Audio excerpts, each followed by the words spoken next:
Hello everyone, welcome. Today I will be talking about conversation control. So let's start. Conversation is a talk, especially an informal one, between two or more people in which ideas, opinions are exchanged. Conversation control refers to the skills of listening and talking in a positive and meaningful way at an appropriate time. Conversation control helps participants conclude their conversations effectively and satisfactorily with mutual understanding and agreement. It is basically the ability to control a conversation.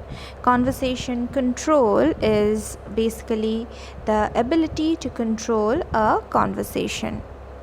When you can control the conversation, it can help you in many ways, like selling and buying, negotiating, interviewing, participating in meetings, disagreeing without being rude, protesting without offending, praising someone, and also responding to personal criticism.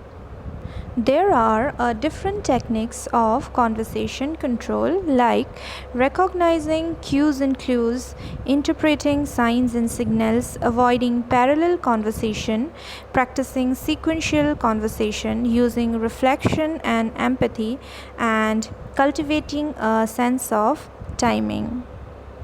Noticing and recognizing cues and clues is a way of understanding the message.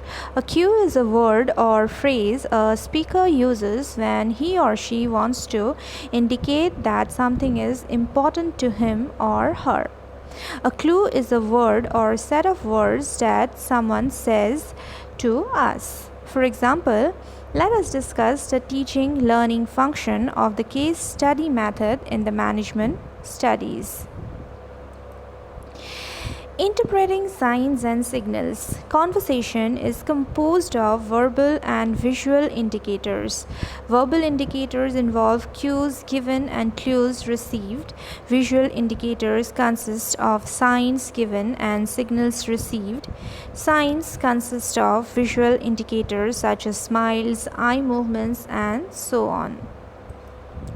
Avoiding parallel conversation. Parallel conversation is a type of conversation where there is an exchange of information without either speaker listening to the other.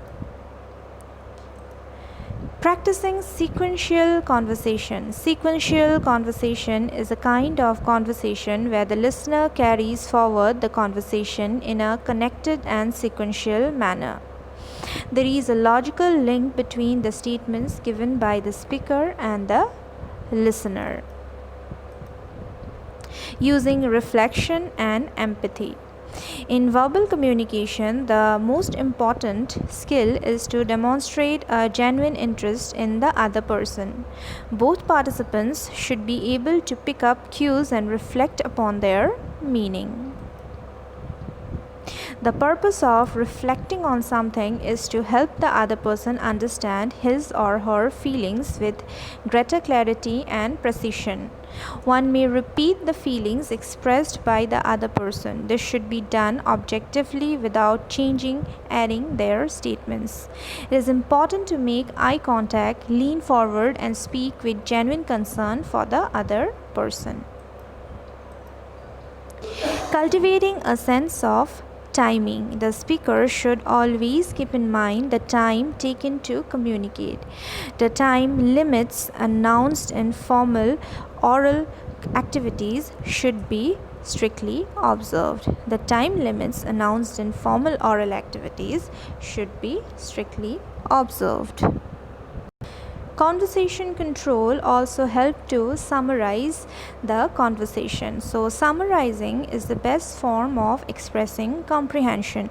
To summarize is to pick out the central thought, the main theme, or the essential idea at the core of the whole argument.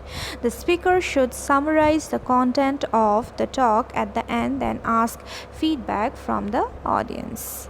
So we will be continuing with the same topic in the next video.